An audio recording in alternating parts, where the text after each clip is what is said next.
fantasy short stories. The Monkey's Paw by W. Jacobs. 1. Without, the night was cold and wet, but in the small parlor of Laburnum Villa the blinds were drawn and the fire burned brightly. Father and son were at chess, the former, who possessed ideas about the game involving radical changes, putting his king into such sharp and unnecessary perils that it even provoked comment from the white-haired old lady knitting placidly by the fire. "Hark at the wind," said Mr. White, who, having seen a fatal mistake after it was too late, was amiably desirous of preventing his son from seeing it. "I'm listening," said the latter, grimly surveying the board as he stretched out his hand. "Check." "I should hardly think that he'd come tonight," said his father, with his hand poised over the board. "Mate," replied the son. "That's the worst of living so far out," bawled Mr. White, with sudden and unlooked-for violence.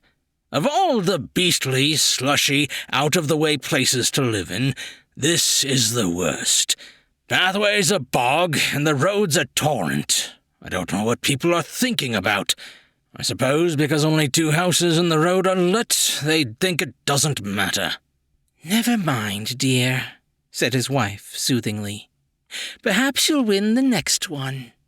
Mr. White looked up sharply, just in time to intercept a knowing glance between mother and son. The words died away on his lips, and he hid a guilty grin in his thin gray beard. "There he is," said Herbert White, as the gate banged too loudly and heavy footsteps came toward the door.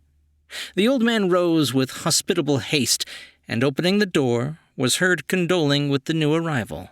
The new arrival also condoled with himself, so that Mrs. White said, "Tut, tut," and coughed gently as her husband entered the room, followed by a tall, burly man, beady of eye and rubicund of visage.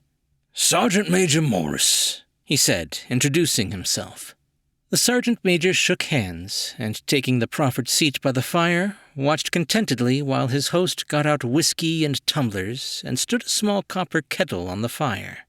At the 3rd glass his eyes got brighter, and he began to talk, the little family circle regarding with eager interest this visitor from distant parts, as he squared his broad shoulders in the chair and spoke of wild scenes and doughty deeds, of wars and plagues and strange peoples. 21 years of it," said Mr. White, nodding at his wife and son. "When he went away, he was a slip of a youth in the warehouse. Now look at him." "He don't look to have taken much harm," said Mrs. White politely. "I'd like to go to India myself," said the old man. "Just to look around a bit, you know." "Better where you are," said the sergeant major, shaking his head. He put down the empty glass and, sighing softly, shook it again. "I should like to see those old temples and fakirs and jugglers," said the old man. "What was that you started telling me the other day about a monkey's paw or something, Morris?" "Nothing," said the soldier hastily. "Leastways, nothing worth hearing." "Monkey's paw?" said Mrs. White curiously. "Well, it's just a bit of what you might call magic, perhaps," said the sergeant major offhandedly. His 3 listeners leaned forward eagerly. The visitor absent-mindedly put his empty glass to his lips, then set it down again. His host filled it for him. "To look at," said the sergeant major, fumbling in his pocket. "It's just an ordinary little paw, dried to a mummy." He took something out of his pocket and proffered it. Mrs. White drew back with a grimace, but her son, taking it, examined it curiously. "And what is there special about it?" inquired Mr. White as he took it from his son, and, having examined it, placed it upon the table. "It had a spell put on it by an old fakir," said the sergeant major. "A very holy man. He wanted to show that fate ruled people's lives, and that those who interfered with it did so to their sorrow. He put a spell on it so that 3 separate men could each have 3 wishes from it." His manner was so impressive that his hearers were conscious that their light laughter jarred somewhat. "Well, why don't you have 3, sir?" said Herbert White cleverly. The soldier regarded him in the way that middle age is wont to regard presumptuous youth. "I have," he said quietly, and his blotchy face whitened. "And did you really have the 3 wishes granted?" asked Mrs. White. "I did," said the sergeant major, and his glass tapped against his strong teeth. "And has anyone else wished?" persisted the old lady. "The first man had his 3 wishes, yes," was the reply. "I don't know what the first 2 were, but the 3rd was for death. That's how I got the paw." His tones were so grave that a hush fell upon the group.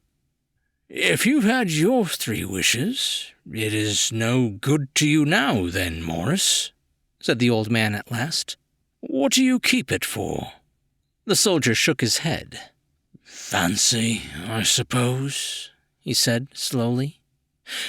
"I did have some idea of selling it, but I don't think I will. It has caused enough mischief already. Besides, people won't buy it.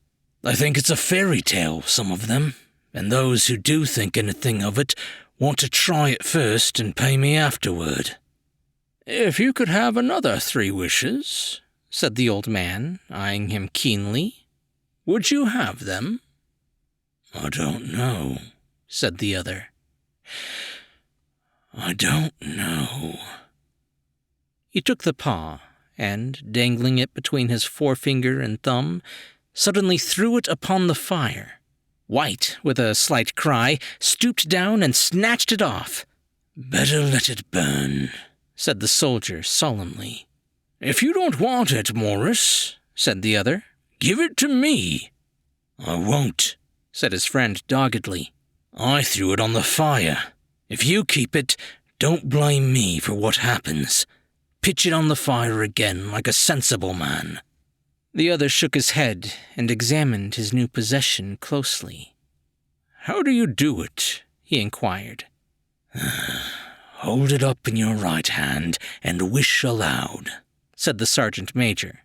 "But I warn you of the consequences." "Sounds like the Arabian Nights," said Mrs. White as she rose and began to set the supper. "Don't you think you might wish for 4 pairs of hands for me?" Her husband drew the talisman from pocket, and then all 3 burst into laughter as the sergeant major, with a look of alarm on his face, caught him by the arm. "If you must wish," he said gruffly, "wish for something sensible." Mr. White dropped it back in his pocket and, placing chairs, motioned his friend to the table. In the business of supper, the talisman was partly forgotten, and afterward the 3 sat listening in an enthralled fashion to a second installment of the soldier's adventures in India. "If the tale about the monkey's paw is not more truthful than those he has been telling us," said Herbert, as the door closed behind their guest, just in time for him to catch the last train, "we shan't make much out of it." "Did you give him anything for it, father?" inquired Mrs. White, regarding her husband closely. "A trifle," he said, coloring slightly. "He didn't want it, but I made him take it, and he pressed me again to throw it away." "Likely," said Herbert with pretended horror. "Why, we're going to be rich and famous and happy. Wish to be an emperor, father, to begin with, then you can't be henpecked." He darted round the table, pursued by the maligned Mrs. White armed with an antimacassar. Mr. White took the paw from his pocket and eyed it dubiously. "I don't know what to wish for, and that's a fact," he said slowly. "It seems to me I've got all I want." "If you only cleared the house, you'd be quite happy, wouldn't you?" said Herbert, with his hand on his shoulder. "Well, wish for £200. Then that'll just do it." His father, smiling shamefacedly at his own credulity, held up the talisman as his son, with a solemn face, somewhat marred by a wink at his mother, sat down at the piano and struck a few impressive chords. "I wish for £200, said the old man distinctly. A fine crash from the piano greeted his words, interrupted by a shuddering cry from the old man. His wife and son ran toward him. "It moved!" he cried, with a glance of disgust at the object as it lay on the floor. "As I wished, it twisted in my hand like a snake." "Well, I don't see the money," said his son as he picked it up and placed it on the table. "And I bet I never shall." "It must have been your fancy, father," said his wife, regarding him anxiously. He shook his head. "Never mind, though. There's no harm done, but it gave me a shock all the same." They sat down by the fire again while the two men finished their pipes. Outside, the wind was higher than ever, and the old man started nervously at the sound of a door banging upstairs. A silence, unusual and depressing, settled upon all three, which lasted until the old couple rose to retire for the night. "I expect you'll find the cash tied up in a big bag in the middle of your bed," said Herbert, as he bade them good night. "And something horrible squatting up on top of the wardrobe, watching you as you pocket your ill-gotten gains." He sat alone in the darkness, gazing at the dying fire and seeing faces in it. The last face was so horrible and so simian that he gazed at it in amazement. It got so vivid that, with a little uneasy laugh, he felt on the table for a glass containing a little water to throw over it. His hand grasped the monkey's paw, and with a little shiver, he wiped his hand on his coat and went up to bed. 2. In the brightness of the wintry sun next morning, as it streamed over the breakfast table, he laughed at his fears. There was an air of prosaic wholesomeness about the room which it had lacked on the previous night, and the dirty, shriveled little paw was pitched on the sideboard with a carelessness which betokened no great belief in its virtues. "I suppose all old soldiers are the same," said Mrs. White. "The idea of our listening to such nonsense. How could wishes be granted in these days? And if they could, how could £200 hurt you, father?" "Might drop on his head from the sky," said the frivolous Herbert. "Morris said the things happened so naturally," said his father, "that you might, if you wished, attribute it to coincidence." "Well, don't break into the money before I come back," said Herbert as he rose from the table.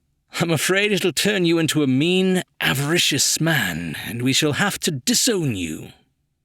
His mother laughed and followed him to the door, watched him down the road, and, returning to the breakfast table, was very happy at the expense of her husband's credulity. All of which did not prevent her from scurrying to the door at the postman's knock, nor prevent her from referring somewhat shortly to retired Sergeant Mabers of bibulous habits when she found that the post brought a tailor's bill. "Herbert will have some more of his funny remarks, I expect, when he comes home," she said as they sat at dinner. "I dare say," said Mr. White, pouring himself out some beer. "But for all that, the thing moved in my hand. That I'll swear to." "You thought it did," said the old lady soothingly. "I say it did," replied the other. "There was no thought about it. I had just— What's the matter?" His wife made no reply. She was watching the mysterious movements of a man outside, who, peering in an undecided fashion at the house, appeared to be trying to make up his mind to enter. In mental connection with the £200, she noticed that the stranger was well-dressed and wore a silk hat of glossy newness. 3 times he paused at the gate and then walked on again. The 4th time he stood with his hand upon it, and then, with sudden resolution, flung it open and walked up the path. Mrs. White, at the same moment, placed her hands behind her and hurriedly unfastened the strings of her apron, put that useful article of apparel beneath the cushion of her chair. She brought the stranger, who seemed ill at ease, into the room. He gazed at her furtively and listened in a preoccupied fashion as the old lady apologized for the appearance of the room and her husband's coat, a garment which he usually reserved for the garden. She then waited, as politely as her sex would permit, for him to broach his business, but he was, at first, strangely silent. "I was asked to call," he said at last, and stooped and picked a piece of cotton from his trousers. "I come from Ma and Megan's." The old lady started. "Is something the matter?"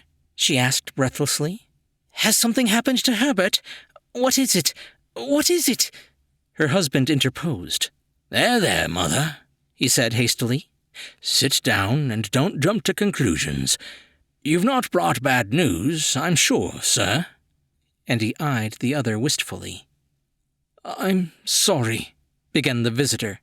"Is he hurt?" demanded the mother wildly. The visitor bowed in assent. "Badly hurt," he said quietly. "But he is not in any pain." "Oh, thank God," said the old woman, clasping her hands. "Thank God for that. She broke off suddenly, as the sinister meaning of the assurance dawned upon her, and she saw the awful confirmation of her fears in the other's perverted face. She caught her breath, and turning to her slower-witted husband, laid her trembling hand upon his. There was a long silence. "He was caught in the machinery," said the visitor at length in a low voice. "Caught in the machinery?" repeated Mr. White in a dazed fashion. "Yes." He sat staring blankly out at the window, and taking his wife's hand between his own, pressed it as he had been wont to do in their old courting days nearly 40 years before. "He was the only one left to us," he said, turning gently to the visitor. "It is hard." The other coughed, and, rising, walked slowly to the window. "The firm wished me to convey their sincere sympathy with you in your great loss," he said, without looking round. "I beg that you will understand I am only their servant and merely obeying orders." There was no reply. The old woman's face was white, her eyes staring, and her breath inaudible.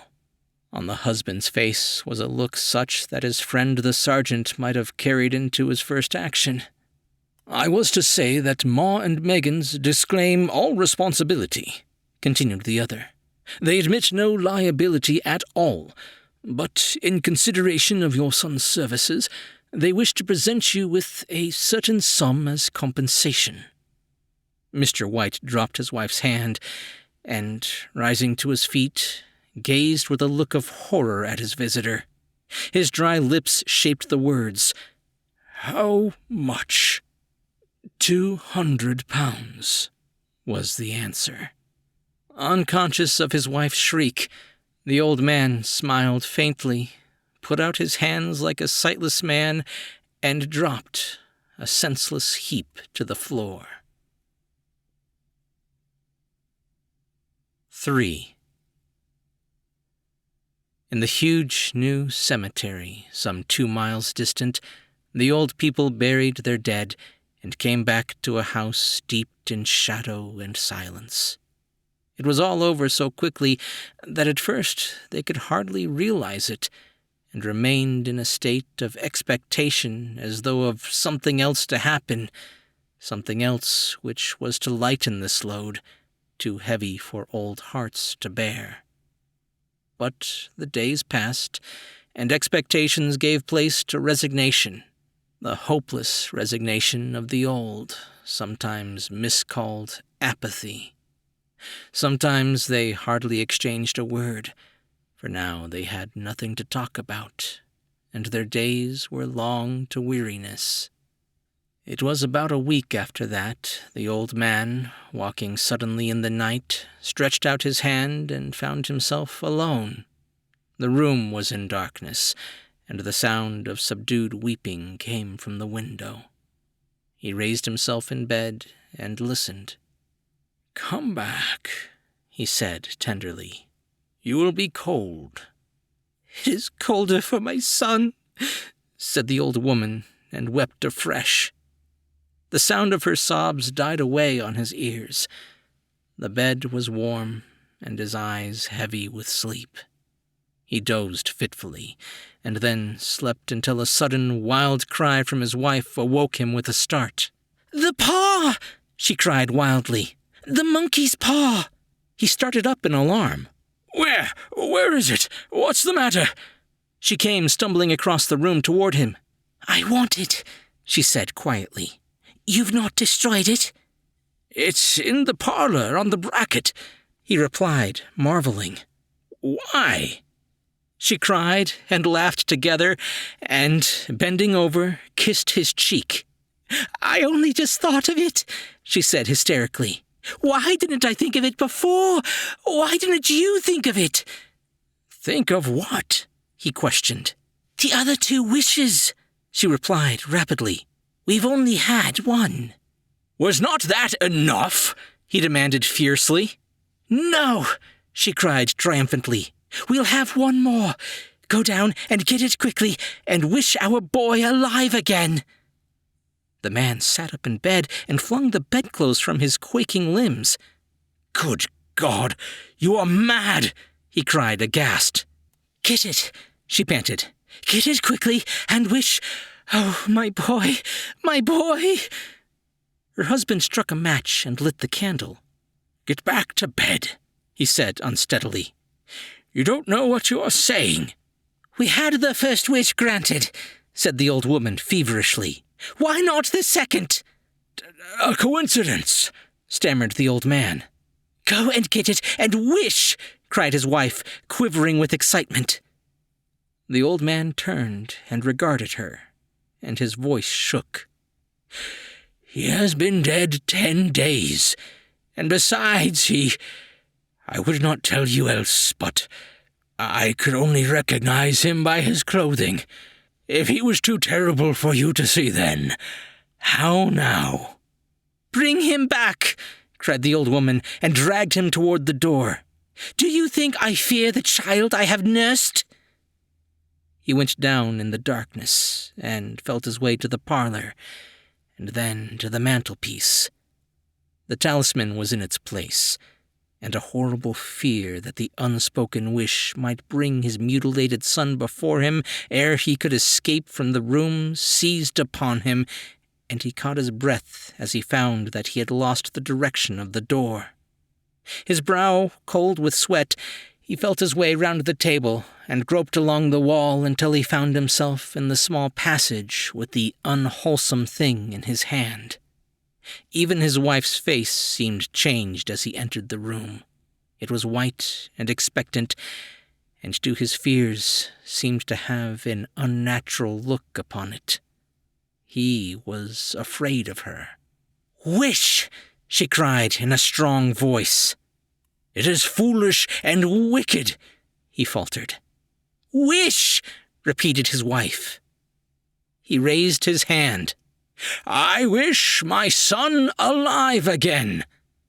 The talisman fell to the floor, and he regarded it fearfully.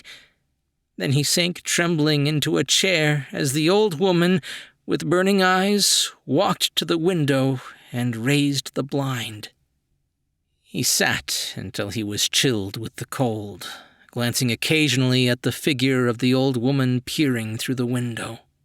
The candle end, which had burned below the rim of the china candlestick, was throwing pulsating shadows on the ceiling and walls, until, with a flicker larger than the rest, it expired.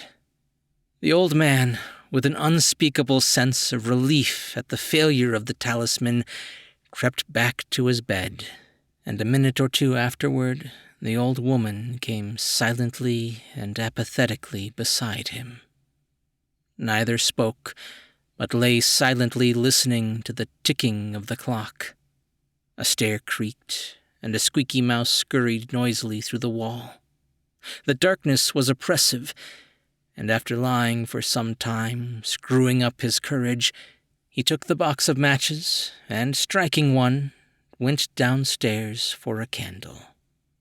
At the foot of the stairs, the match went out, and he paused to strike another. At the same moment, a knock, so quiet and stealthy as to be scarcely audible, sounded on the front door. The matches fell from his hand and spilled in the passage. He stood motionless, his breath suspended until the knock was repeated. Then he turned and fled swiftly back to his room and closed the door behind him. A third knock sounded through the house. "What's that?" cried the old woman, starting up. "A rat," said the old man in shaking tones. "A rat. It passed me on the stairs." His wife sat up in bed, listening. A loud knock resounded through the house. "It's Herbert!" she screamed. "It's Herbert!" She ran to the door, but her husband was before her and, catching her by the arm, held her tightly. "What are you going to do?" he whispered hoarsely. "It's my boy! It's Herbert!" she cried, struggling mechanically. "I forgot it was 2 miles away. What are you holding me for? Let go! I must open the door!" "For God's sake, don't let it in!" cried the old man, trembling. "You're afraid of your own son!" she cried, struggling. "Let me go! I'm coming, Herbert! I'm coming!" There was another knock, and another. The old woman, with a sudden wrench, broke free and ran from the room. Her husband followed to the landing and called after her appealingly as she hurried downstairs. He heard the chain rattle back and the bottom bolt drawn slowly and stiffly from the socket. Then the old woman's voice, strained and panting. "The bolt!" she cried loudly. "Come down! I can't reach it!" But her husband was on his hands and knees, groping wildly on the floor in search of the paw. If he could only find it before the thing outside got in... A perfect fusillade of knocks reverberated through the house, and he heard the scraping of a chair as his wife put it down in the passage against the door. He heard the creaking of the bolt as it came slowly back, and at the same moment he found the monkey's paw and frantically breathed his third and last wish. The knocking ceased suddenly, although the echoes of it were still in the house. He heard the chair drawn back, and the door opened. A cold wind rushed up the staircase, and a long, loud wail of disappointment and misery from his wife gave him courage to run down to her side, and then to the gate beyond. The street lamp flickering opposite shone on a quiet and deserted road.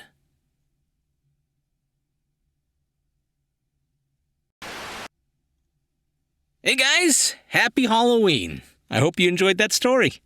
I will be the first to admit that I am not really into classical literature, which I know I'm a narrator, I'm a writer. That is really bad of me, but most classical literature I just cannot get into.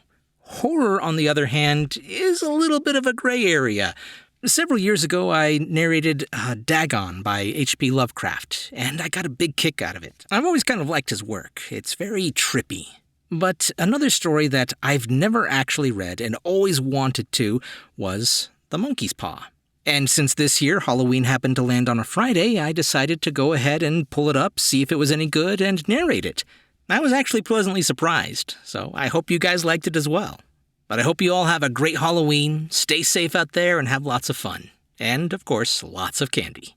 I'm Chris Herron, and that's it for today's Tall Tale TV.